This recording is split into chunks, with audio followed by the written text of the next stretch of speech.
Glória a Deus, cumprimento a todos com a paz do Senhor Jesus. Sejam todos sempre muito bem-vindos à casa de Deus. Deus tem nos concedido a oportunidade de podermos estarmos mais juntos, mais frequentemente com a construção da nova igreja. Então nós vamos estar vendo uma palavra. Abra a sua Bíblia no livro de João, capítulo 7 e versículo 1. Campanha da família. Vamos estar falando sobre família. O pastor Pedro já estava ontem pregando, inclusive, sobre a família de Jesus. Nós vamos continuar dentro desse mesmo tema, ainda dentro da família de Jesus. João, capítulo 7 e versículo 1. Livro de João, Novo Testamento. Se encontrar o livro de Mateus, você vai em Mateus, Marcos, Lucas, João. Glória a Deus. O quarto evangelho do livro de João, capítulo 7, versículo 1. A título da mensagem: a incredulidade dos irmãos de Jesus. Assim diz a palavra do Senhor. E depois disso, Jesus andava pela Galileia e já não queria andar pela Judeia, pois os judeus procuravam matá-lo. E estava próxima a festa dos judeus, chamada de Festa dos Tabernáculos. Disseram-lhe, pois, seus irmãos: sai daqui e vai para a Judeia, para que também os teus discípulos vejam as obras que fazes. Porque não há ninguém que procure ser conhecido, que faça coisa alguma em oculto. Se fazes estas coisas, manifesta-te ao mundo, porque nem mesmo os seus irmãos criam nele. Disse-lhe, pois, Jesus: ainda não é chegado o meu tempo, mas o vosso tempo sempre está pronto. O mundo não vos pode odiar, mas ele me odeia a mim, porque dele testifico que as suas obras são más. Subi vós a esta festa, e eu não subo ainda a esta festa, porque ainda o meu tempo não está cumprido. E havendo-lhes dito isso, ficou na Galileia. Oramos a Deus. Altíssimo Deus e amado Pai, obrigado por essa oportunidade, obrigado por esse momento de estarmos aqui em Guaporé, participando desta campanha para a família.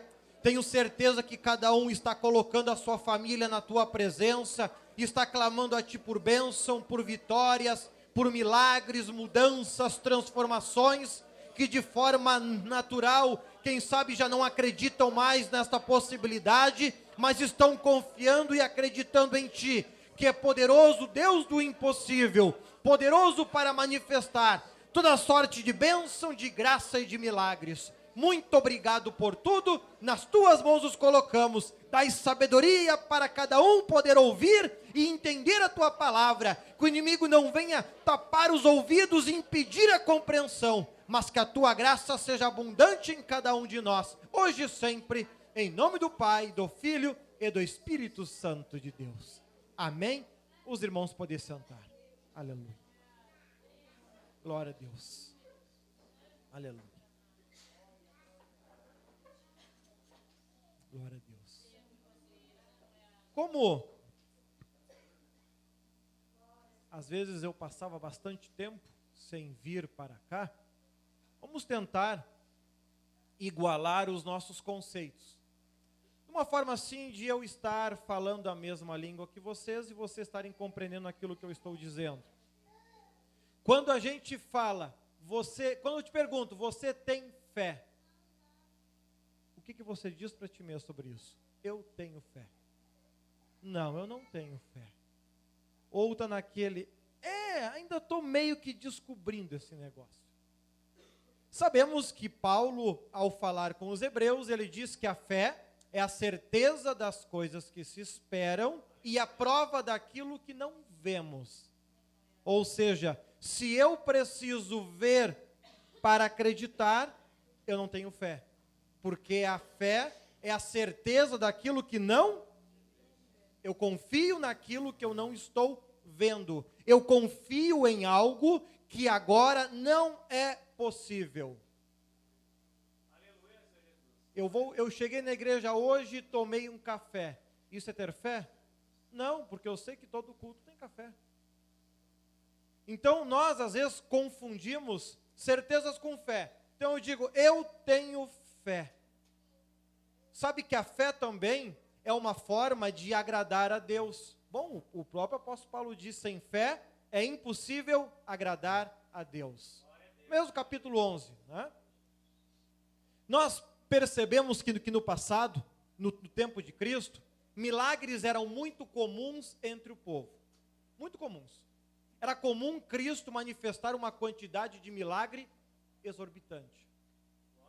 Os textos descrevem cerca de 31 milagres. Aproximadamente 31 milagres. Os textos, 4 evangelhos, eles descrevem. Cada um deles trabalha uma área diferente, um setor diferente, e traz um ensinamento diferente, aplicado em várias questões voltadas à família, voltadas a trabalhos, voltados a dificuldades de relacionamento, e, enfim, são vários os atos, os locais que cada um desses milagres trabalha. Você encontra todos eles dentro desses primeiros 4 livros. Quando a gente fala, então, em fé, e isso a gente percebe neste povo, por exemplo, Cristo dizia, amanhã eu estarei no meio do deserto orando. Vamos entender o que isso significa. Estar no meio do deserto de dia significa enfrentar uma temperatura média aproximadamente de 50 graus. Estar no deserto de dia significa não ter água abundante, não ter sombra. Estar no deserto à noite significa enfrentar uma temperatura próxima de 0 graus.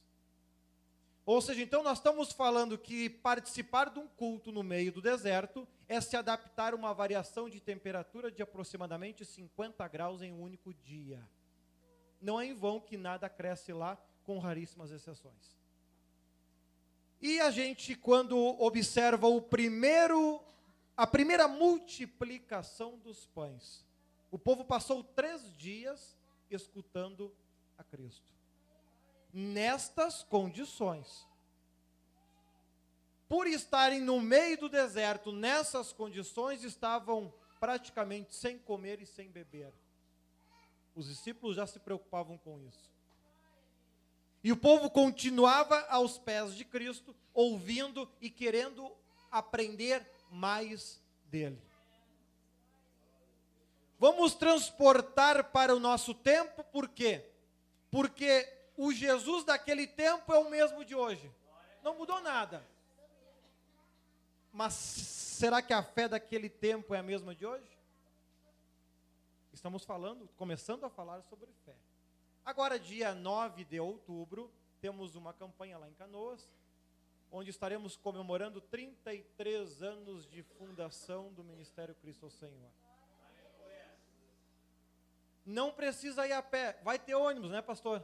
Vai ter ônibus. Bom, se todo mundo tiver com uma fé, indo na direção deste povo, certamente todos já deram os nomes para ir na excursão. O povo foi a pé para o meio do deserto, não tinha carro naquele tempo. Foram de bicicleta, não tinha bicicleta. Quem sabe foram de carroça. Não, carroça era meio de transporte de rico, pobre não tem essas coisas. Até porque uma carroça no meio do deserto provavelmente atola. Então veja as dificuldades que eles tinham e as facilidades que nós temos hoje. Será que a nossa fé está sendo proporcional a deles? Ou será que nós estamos nos comportando diante de Deus com uma fé muito inferior e, por consequência, vivendo milagres cada vez menores? Cada vez menores. Sabe que há cerca de 6 meses atrás, quando Cristo ele começou a fazer uns trabalhos diferentes com grupos de profetas do nosso ministério, e isso sempre foi uma área que me chama a atenção. Porque eu digo assim, se eu receber uma bênção material, eu digo, pá, que legal. Não mexe muito. Agora, se eu tenho um contato com algo espiritual fora do comum, poxa, isso é importante, isso é legal. Né?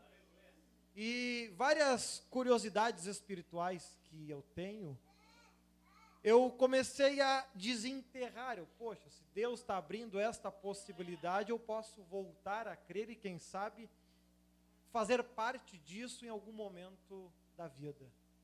Eu sei que o Papai do Céu, ele é muito bom com nós, ele é muito bom com nós, né? E ele quer que a gente se preocupe com o nosso corpo, com a nossa saúde. Tu te preocupa com a tua saúde? Cuida da tua saúde. Se você é uma pessoa que, por exemplo, se preocupa com a tua saúde, por exemplo, Coca e Pepsi você jamais vai tomar na vida. Você toma essas coisas? Costuma tomar? Isso vai te trazer doenças graves no futuro. Só 1 litro.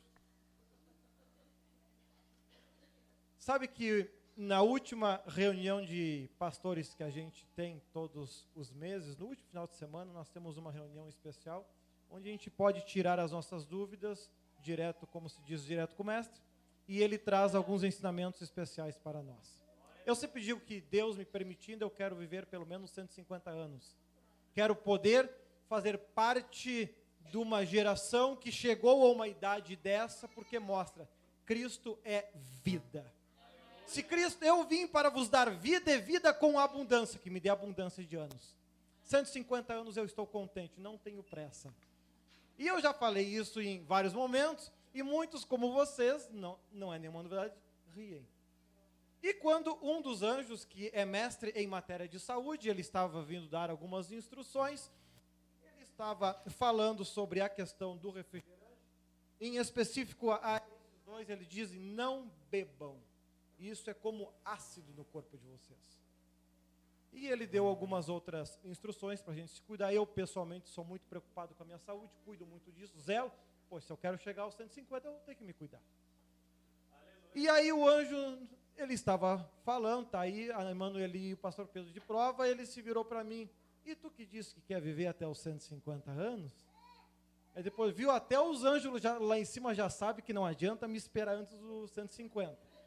Ele já sabe que é daí para mais. Ele disse para mim, bom, se tu cuidar da tua saúde e tu tiver muita fé, é possível. Eu, poxa, estou falando bobagem. Então, rumo aos 150. Porque tem pessoas que chegam nos 70 anos, é como se a vida tivesse terminado. Coloca a cadeira na frente da área para esperar a hora que a morte vai passar. Poxa, eu com 70 anos, eu quero estar na metade da vida. Tem muito para se fazer para Deus. E se Cristo é vida e vida com abundância, que me dê abundância de anos. Mas temos que fazer a nossa parte. Sabe que quando a gente vai comer, eu pelo menos tenho esse costume. Eu sempre oro antes de comer. Porque atualmente a gente come tanta coisa, às vezes industrializada, e temos tão pouco acesso a ter aquela belíssima horta no fundo de casa, onde tu colhe a verdura sem nenhum agrotóxico, né? Nós temos pouco acesso disso, pelo menos lá. Aonde eu moro é piso quase em tudo, exceto uns pequenos cantos. Então fica difícil. Agora, antes de eu comer essa bela salada, eu oro a Deus e peço, Senhor, tira toda impureza, tira todo mal. Se tiver algum veneno na minha comida, tira. Não estou comendo porque quero comer veneno, estou comendo porque alguém colocou ali, não com minha permissão. E aí o anjo estava falando sobre isso, ele disse que nós temos que orar sempre antes, por exemplo, de tomar um copo d'água. Às vezes tu vai na torneira, tu toma um copo d'água e tu não ora. E ele estava explicando que está crescendo o número de pessoas com problema no intestino devido à água. Porque é colocado um componente na água para matar as bactérias e os micróbios. E isso se acumula no corpo e ataca principalmente o intestino. E ele perguntou, tu sabe como é que tu faz para tirar isso da água? Ora. Faz uma oração antes, que Deus limpa e você vai tomar água pura. Então veja como um contato com Deus, ter fé em Deus faz diferença. Só que isso Quando eu falo em fé, eu estou falando de prática, eu estou falando de atitude, de comportamento diário. Eu pratico, eu insiro isso no meu dia a dia, eu insiro isso na minha vida, porque Tiago, irmão de Cristo, ele também disse, a fé sem obras é morta. Tiago capítulo 2, a fé sem obras é morta. E antes de falar disso, ele também diz, se você não consegue compreender, se você não consegue entender, peça a Deus, Ele te dá sabedoria e não te cobra nada por isso. Então nós temos que praticar a fé, viver a fé. Temos 3 festas por ano. Uma que acontece em janeiro, uma que acontece no meio do ano em julho e uma que acontece em outubro. Não por coincidência, lá nos antigos livros de Moisés, Moisés também praticava e tinha 3 festas anuais. Eram as 3 festas principais. Estamos falando em fé, estamos falando em comportamento. Eu tenho fé que é importante para a minha vida, que Deus é importante para a minha vida. Eu, quando determino, eu vou fazer o meu melhor para nas 3 festas anuais eu estar presente. Eu saio da minha rotina, eu saio da minha mesmice, eu saio da minha acomodação. Eu sei que se eu em casa, debaixo das cobertas, fazer uma oração, Deus me ouve. Agora, se eu vir à igreja e orar a Deus, dá mais resultado. Eu saio da minha acomodação. Fé, confiança, certeza, atitude, comportamento. Se você diz que tem fé e não tem atitude, você não tem comportamento, você não tem fé. Segundo ponto que é importante nós termos convicção e certeza para que a gente possa estar falando a mesma língua. Você, espiritualmente falando, é uma pessoa saudável ou uma pessoa doente? Isso é um ponto que é importante. Porque quando a gente é doente fisicamente, a gente sabe, dá uma dor de cabeça, você já sabe qual remédio toma. Dá uma dor de garganta, você já sabe o que você vai tomar. Dá uma dor de ouvido, você já sabe o que vai tomar. Uma dor de barriga, você sabe o que vai tomar. Agora, quando você está com alguma doença espiritual, você sabe o que vai tomar? A maioria nem sabe que está doente. Agora, a gente começa a perceber alguns sintomas que são característicos da pessoa que está espiritualmente doente. Por exemplo, a que está muito doente, tudo que o pastor prega dá nela. Se ele pregar a capa, Bíblia, paulada nela. É uma pessoa que espiritualmente ela está muito, muito, muito doente. É como esses dias eu estava conversando com uma pessoa, e é uma pessoa que tem muita doença. Então, quando ela vai no médico, é mais fácil ela dizer o que não tem do que o que tem. É mais rápido a consulta. Tem pessoas que são espiritualmente assim. Se eu pregar a capa, ela vai se magoar comigo. Só que isso deveria ser, quando a palavra de Deus fala alguma coisa para nós, e ela me atinge, de alguma forma, isso tinha que me ligar o alerta. Poxa, se isso tocou em mim, alguma coisa Deus quer para mim isso. Quando você chega para a tua esposa, quando você chega para o teu esposo e você diz, eu te amo. Quando um filho seu chega para você, como essa semana a minha filha chegou para mim, me deu um beijo e disse, pai, eu te amo. Isso mexe com você? Isso mexe com você? E isso é bom ou é ruim? É bom, é ótimo. Então por que quando Deus fala com nós, é ruim? Se a Bíblia falou alguma coisa, apontou alguma doença que está existindo em mim, seja na área emocional, seja na área comportamental, seja na área conjugal, seja na área financeira, seja na área de relacionamento com as pessoas e outras tantas que a gente poderia citar, e aquilo mexeu contigo, por que nós temos que encarar isso como ruim? Eu deveria agradecer a Deus. Senhor, obrigado. Obrigado porque se isso mexeu comigo, é claro que o meu coração, que é falso, enganoso, safado, sem vergonha, bagunceiro e outras tantas qualidades, ele vai dizer, bah, que pedrada. Porque ele não gosta disso. Só que quando nós nos relacionamos com Deus, nós percebemos que Deus, Ele não se preocupa com as tuas qualidades, Ele se preocupa com os teus defeitos. Tanto que quando Ele veio à terra, Ele diz, eu não vim para os sãos, eu vim para os doentes. Você é são ou é doente? Ah, bispo, eu sou são, então tu não precisa de Jesus. Eu digo, eu sou doente, então eu preciso de Jesus. Então se você é uma pessoa sã, que não tem nenhum defeito, amém, você está se salvando a si mesmo. Como para nós meros mortais, falhos, pecadores, errôneos e assim por diante, nós precisamos de Cristo. Então são duas características que quando eu estiver pregando, você vai observar. Primeiro, fé. Quando eu falo em fé, eu falo em prática. Não falo em, eu tenho fé. Isso, se o meu cachorrinho lá em casa soubesse falar, ele diria, eu tenho fé. Se eu comprar um papagaio e ficar repetindo isso no ouvidinho dele, daqui a pouco ele também vai dizer, eu tenho fé. Quando eu falo em fé, eu falo em atitude, eu falo em comportamento, eu falo algo que me liga e me aproxima de Deus de alguma forma. Quando eu estou pregando aqui, não estou pregando para machucá-los, mas para curá-los. Querem milagres? Quer bênção? Toda bênção, todo milagre começa primeiro por uma atitude de fé. Isso tem que me direcionar para Deus. Segundo, eu tenho que aceitar aquilo que Deus quer fazer em mim. Como eu disse, Deus não se preocupa com as tuas qualidades, Ele se preocupa com os teus defeitos. Nós estamos aqui lendo uma passagem sobre a família de Jesus, ou você acha que é só você que tem problema com a tua família? Claro que não. Jesus Cristo tinha problema com a sua família, Jesus Cristo tinha problemas mais específicos com os seus irmãos.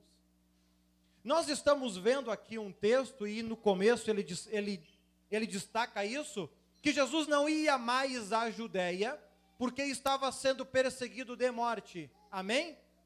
Se Cristo estava sendo perseguido de morte, o seu ministério já estava acontecendo, provavelmente, já a partir da metade. Ele já devia estar em torno de 1 ano e meio a 2 anos de ministério, de trabalho. Ele já era uma pessoa conhecida e, por consequência, muito perseguida. Lembrando que o ministério de Cristo durou aproximadamente 3 anos. Com cerca de 1 ano e meio, 2 anos, fazendo milagre, curando, libertando, pessoas conheciam ele, tanto que já o perseguiam. Um dos seus primeiros milagres foi transformar água em vinho. Transformar água em vinho, as bodas de Canaã, né? Os primeiros milagres, e ele fez isso numa festa. O primeiro milagre já foi na frente de muita gente. Então Cristo já era muito conhecido neste momento, neste ponto da mensagem, e por consequência era perseguido, já queriam matá-lo. O seu ministério já estava indo para o final. Cristo já tinha que se cuidar em quais lugares ele tinha que entrar. Se você em algum momento já observou a sequência dos milagres, já estudou eles, você vai observar que estes fatos acontecem mais para o final do ministério de Cristo. Pois bem, em meio a tanta gente que já confiava, em meio a tanta gente que já viu milagres como a multiplicação dos pães e dos peixes, os irmãos de Cristo não acreditavam nele. E ainda zombavam. Já que tu quer ser tão famoso, vai lá para a festa do judeu, faz bastante milagre que todo mundo vai te seguir. O que Cristo faz? Vão vocês. Ainda não é chegada a minha hora. Sabe que algo que me chama a atenção nessa mensagem é que Cristo, ele sabia filtrar quem era uma boa companhia e quem não era.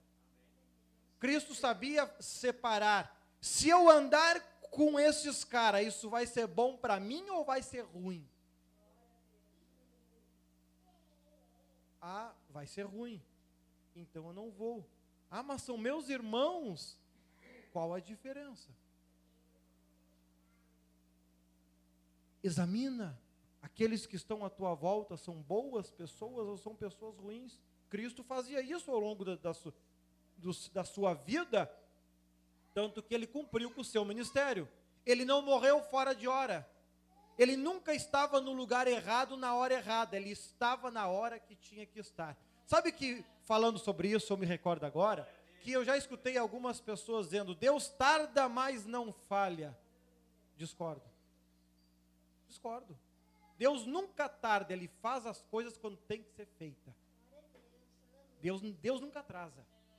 Deus não faz antes, Deus não faz depois. Ele faz na hora que tem que ser feito. Deus tarda, mas não falha.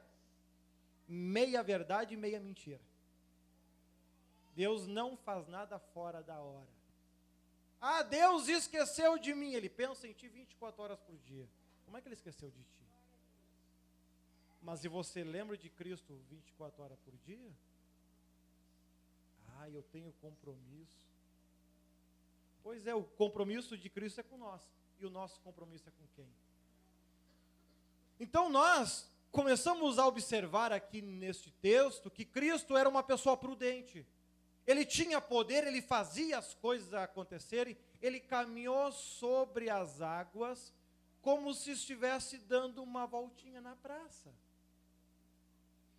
Ah, mas ele estava só caminhando em cima das águas em meio a uma tempestade. Algo tão natural hoje em dia, né? Os discípulos apavoraram com aquilo, né? Ainda alunos aprendizes, né? Ainda estavam aprendendo. Pedro mesmo foi um aluno assim que deu trabalho, né? Pedro, ele tinha algumas características, como, por exemplo, teimoso. Pensa num cara teimoso. Você conhece alguém teimoso? Multiplica. Acrescenta. Esse é Pedro. Outra característica que Pedro tinha: apressado demais para as coisas. Quando ele botava na cabeça, eu vou fazer, já fiz. Imagina, um cara teimoso e apressado demais. Vai fazer bobagem. Não tem como ser diferente. E a gente pode citar algumas bobagens dele, como certa vez Cristo descrevendo o que haveria de acontecer. Deus, ele costuma anunciar as coisas que vão acontecer. E agora, com esses profetas que estão passando nas nossas igrejas, graças a Deus por isso, nós temos visto isso acontecer de maneira mais frequente. O que eu acho legal em Cristo é que ele não diz dia e hora. E às vezes ele muda de opinião no meio do caminho, só para ver até onde vai a nossa fé. Quantas bênçãos Deus já me disse, para tal dia tu vai receber a bênção. Eu, conhecendo o velhinho lá em cima, eu disse comigo: quer ver que não vai acontecer tal dia, vai acontecer um pouco depois. Dito e feito, bem certinho. É para provar até onde o nosso ânimo está ligado a nele. Porque a pessoa que se liga a outra por interesse, no momento que tu não faz o que ela quer, ela desanima e fica brava contigo. Quem te ama de verdade não está dando bola para isso. Simplesmente entende: ela não pode vir almoçar comigo, certamente virá no próximo culto, virá no próximo dia, virá no próximo momento. O relacionamento é diferente. Então nós passamos a ouvir as promessas de Cristo e saber que Cristo tem o seu tempo. E Ele sempre prova a nossa fidelidade. Ele sempre prova a nossa obediência, a nossa capacidade de perceber essas coisas, né? E tu sabe que Pedro estava certa vez sentado, ouvindo Cristo falar, e Cristo contando o que haveria de acontecer com ele, e isso já andando mais de ano com Cristo. Cristo falando que seria crucificado, que haveria de acontecer. Pedro diz: Senhor, jamais acontecerá tal coisa contigo. Jesus se volta para ele e diz: para trás de mim, Satanás, porque para mim tu só me serve como escândalo. Se algum irmão da igreja te respondesse desta forma, qual seria a tua ação? Ô capeta, fecha a boca, tu está falando com alguém de Deus. Se alguém te responde assim, o que tu diz? Sabe que quando eu paro para analisar esses textos, eu me preocupo, será que eu já me converti de verdade ou estou apenas me convencendo? Se alguém agisse desta forma comigo, qual seria a minha reação? Tudo bem, vamos perdoar. Quem sabe Cristo estava meio nervoso. Pois bem, os anos passam, já estava quase fechando os 3 anos de ministério. Adivinha quem entra em outra? Pedro. E não foi a última. Estava ele, certa vez, ouvindo Cristo pregar, Cristo anunciando aquilo que haveria de acontecer. Pedro já feliz da vida, achando que estava firme e forte com Deus, né? Cristo se olha para ele e diz, Pedro, ele pensou, né? Vem bênção. O dia que tu te converter, ajuda os teus irmãos. Outra porrada. Será que Cristo estava errado?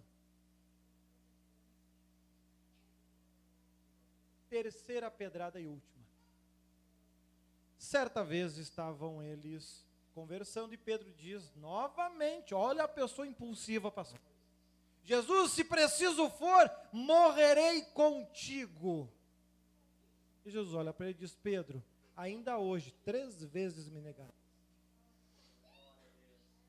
Aconteceu. Antes que o galo cantou, 3 vezes Pedro nega a Cristo. Depois de 3 cacetadas, Pedro se converte. E o resultado disso, que quando ele está entrando no templo, na porta formosa, tem um coxo pedindo esmola, ele diz, não temos prata nem ouro, mas o que temos te damos, levanta e anda em nome de Jesus. Primeiro milagre realizado por Pedro. Pedro cresceu tanto na bênção, na graça de Deus, que a sombra de Pedro curava as pessoas. Mas teve que apanhar muito por isso. Ninguém chega perto do homenzinho lá, cheio de flores que recebeu ao longo do caminho. Quantas pauladas tu já levou na vida? Eu digo assim, de Deus. Da vida é comum a gente levar. Eu digo de quantas vezes Deus foi duro contigo? Já foi 3? Não? Então está muito pouco ainda. Está muito longe de chegar no nível de Pedro ainda. Quem sabe tenha que orar mais a Deus. Quem sabe tenha que clamar mais ao Senhor. Quem sabe tenha que se colocar diante disso, mas eu acho uma qualidade bonita em Pedro. Poxa, eu tinha que apontar uma qualidade no homem, né? Só falei mal do homem até agora. Mas ele tinha uma qualidade. Ele tomava as porradas, mas ele não saía do lado. Aonde Cristo estava, os textos apontam. Lá estava Pedro. Se é na terra ou caminhando na água, posso até afundar, mas que eu estou pisando na água contigo, eu estou. Estava junto. Fidelidade, obediência, amor a Deus, relacionamento. É o que nós precisamos ter com o nosso Deus. Relacionamento, intimidade, amor. O nosso contato com Deus não deve ser baseado naquilo que temos ou não temos. Não deve ser baseado naquilo que conquistamos ou perdemos. O nosso relacionamento deve ser baseado ao relacionamento que nós temos, por exemplo, com os nossos filhos. O amor que temos por eles é incondicional, não importa o que aconteça, sempre vamos amá-los, independente dos erros e falhas que cometam. Isso não se muda, não se transforma. Deus espera que o mesmo parta de nós, ou não é Ele nosso Pai? Ou não estamos todos desejando ser filhos? Eu escuto pessoas dizendo que todos são filhos de Deus. Verdade ou mentira? Mentira. Todos são criaturas de Deus. Filhos é um nível mais elevado. Os textos, são vários os textos que falam sobre isso. Então é importante nós entendermos, quando a gente fala de família, poxa, eu quero que Deus abençoe a minha família. Mas como é que está a tua família espiritual? Espiritualmente falando, como é que você está diante de Deus? O teu relacionamento com Deus está bom? Está meia boca. Então dá para jogar que o teu relacionamento com a tua família está de igual ou pior. Isso é meio que... Porque a Bíblia diz, não dá para estar em dois caminhos ao mesmo tempo. Não sei quantas vezes eu já falei que até no rádio já foi essa mensagem, quando eu falei que eu não acredito em sorte. Nunca precisei de sorte. Uma vez me perguntaram, ainda era pastor, pastor, tu tem sorte? Eu disse, para que eu quero isso? Ficou me olhando. Tu não quer ter sorte? Eu não. Eu quero ter Jesus. Sorte ou azar é uma bobagem que alguém que não tinha o que fazer criou. Nós precisamos ter Cristo na nossa vida. Quando a gente coloca Cristo na nossa vida, as coisas acontecem, caminho para onde tem que caminhar e para onde tem que andar. Como eu falei muitas vezes, para nós crescermos na graça de Deus e podermos entender as coisas, nós vamos passar por situações difíceis no nosso relacionamento para com Deus. Seremos colocados a provas para ver se o nosso relacionamento é bom ou não é. É ouro ou é apenas papel? Temos que passarmos pelo fogo. Deus é um cara assim exigente. Tu imagina, Ele é o Todo-Poderoso. Ninguém manda mais do que Ele. Faz o que quer, a hora que quer, quando quer e não dá satisfação para ninguém. E tu quer ser amigo de um homem desse? Como é que se faz para ganhar a confiança de um homem desse? De alguém tão importante? É só dizer, eu te acho uma pessoa legal. E nós temos uma Bíblia para nos ensinar este caminho, o caminho das pedras. Para sabermos como chegar até Ele e Ele olhar para nós, eu te conheço. Ele inclusive diz, aqueles que não me negarem aqui na terra, quando chegarem diante do meu Pai, eu vos apresentarei para Deus. Mas se vocês me negarem aqui na terra, eu vos negarei diante do meu Pai que está no céu. Como está o teu relacionamento com Deus? Campanha para a família. Eu creio que se eu estiver bem com meu Deus, a minha família vai bem. Desde criança, a gente canta um corinho que diz, com Jesus no meu barco, tudo vai muito bem. Se eu quero que Ele guarde a minha família, se eu quero que Ele proteja, se eu quero que Ele me acompanhe, se eu quero que Ele ande comigo, eu tenho que botar Ele no meu barco. Só que Ele é exigente, Ele não entra em qualquer barquinho furado. Se não tiver de acordo com aquilo que Ele disse, Ele diz, o barco para eu entrar tem que ter algumas características. Não deve ser dado ao pecado. Se tu comprou um barquinho para fazer festa e bailão dia e noite, não me convida que eu não vou entrar no teu barquinho. Se tu vai encher o teu barquinho de cachaça, cerveja ou coisa do tipo, tu vai sozinho, eu não vou entrar no teu barquinho. E são muitas as características que ele coloca. Se tu quer Cristo no teu barco, tem que ter essas características. Agora, o bonito é que ele não te obriga a nada. Você é livre. Você pode dizer, Jesus, a partir de hoje eu quero que tu ande no meu barquinho. E todos os tapas que tu me der, eu vou te agradecer, porque eu estarei me aproximando de ti. Pedro, com 3 porradas, se tornou um servo como poucos. Que nós possamos nos aproximar de Deus, que nós possamos andar com Deus, que nós possamos estar ao lado de Deus, que nós possamos levar esses tapas ao longo da vida. Já levei alguns. Sabe que tem um que me marcou muito?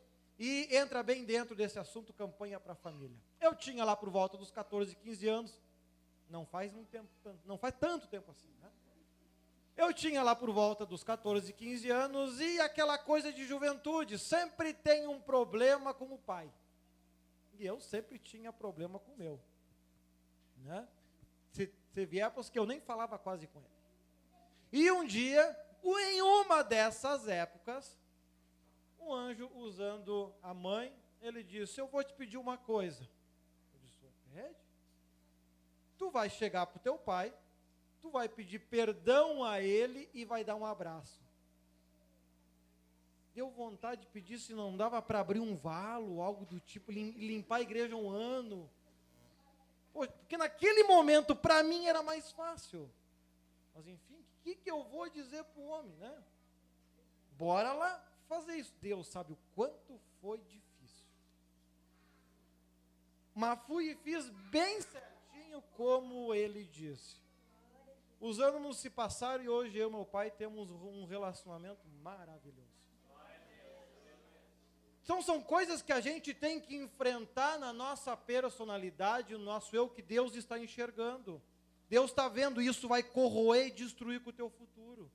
Anula isso agora. É difícil? Nem tudo é fácil. Nem tudo é fácil. Mas o quanto mais difícil, melhores são os resultados. Então aprenda a vencer com você mesmo. Aquilo que você acha que está errado, mas é difícil para você, faz logo.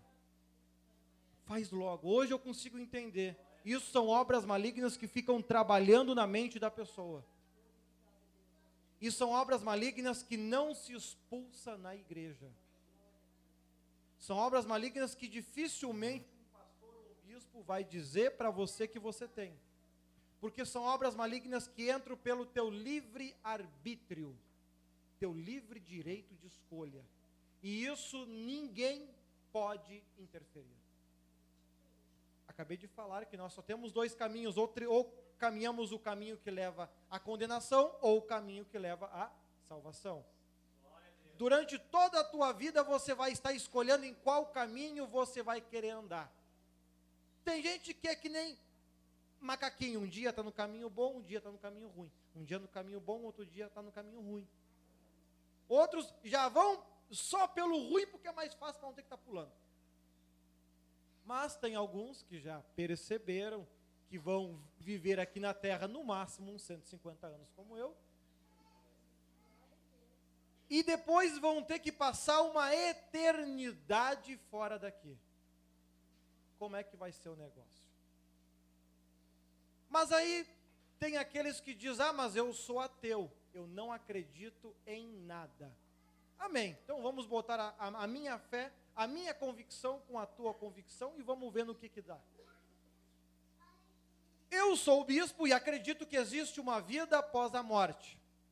Acredito que a alma ela não morre e é eterna.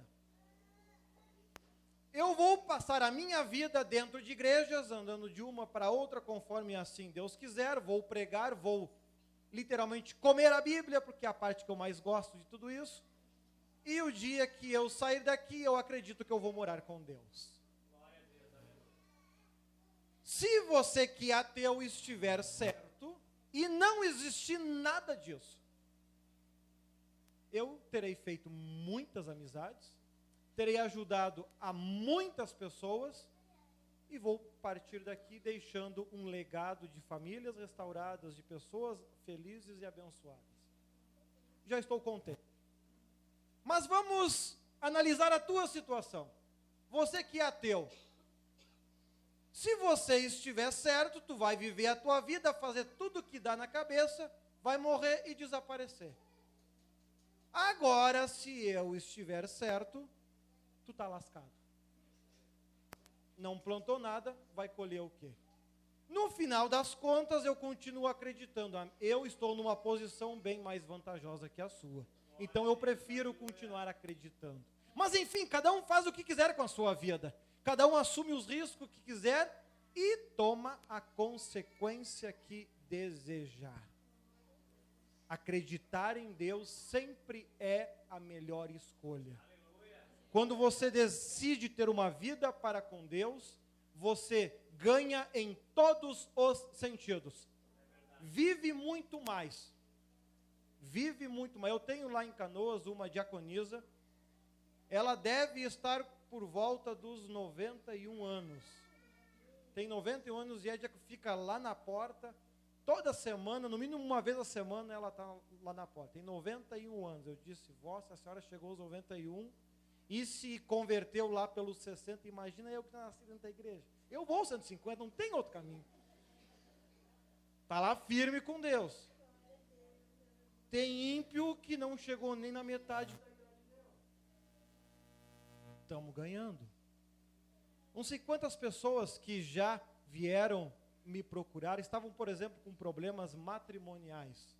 Aconteceu um fato, eu estava de férias, e aconteceu o fato do marido me chamar no Face e começar a expor a sua situação. Dali a pouco, adivinha quem entra e me chama também?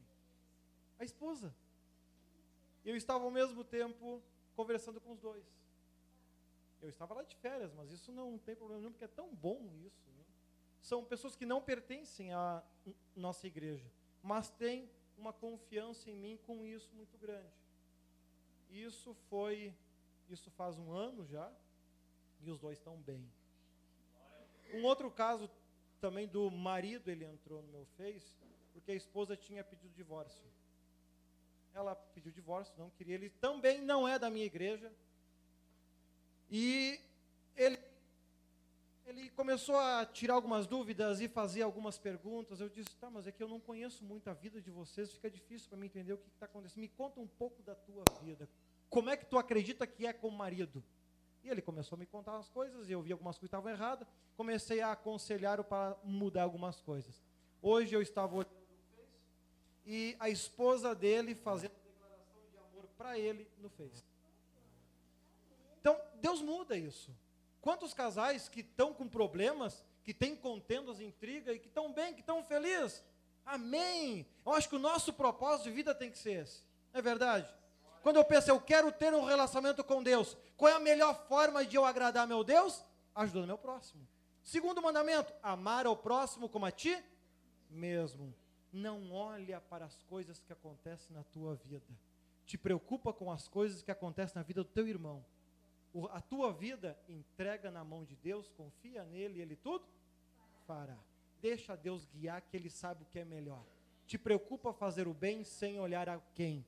Te preocupa em crescer na presença e na graça de Deus. Te preocupa em desenvolver uma fé sadia, funcional, que proporcione uma vida feliz para você, para a tua família e para quem está à tua volta. Não guarde mágoas, não guarde rancor, não guarde ódio. Isso só serve para criar rugas. E você fica muito feio. Então sorria mais, já diz a ciência, quanto mais nós sorrirmos, mais saúde nós teremos. Seja feliz. Teve uma irmã uma vez que veio conversar comigo e eu vi que era uma pessoa sempre muito triste. Sempre reclamando, sempre eu disse, irmã, tu costuma ler o jornal? Ela me olhou. Por quê, pastor? Porque no jornal tem umas tirinhas, umas piadinhas. De manhã a irmã vai levantar e vai ler essas tirinhas. Dá umas risadas de manhã. Tu vai ver como até a tua vida com a tua família vai melhorar. Hoje ela está feliz, está firme na igreja. Sorria. Deus é bom. Aproveite os anos de vida que Deus te dá, mas aproveita de maneira boa. Não fica brigando, discutindo com ninguém. Se a pessoa é ignorante, amém, que Deus abençoe ela com a sua ignorância, mas não seja igual. Não pague o mal com o mal, pague o mal com o...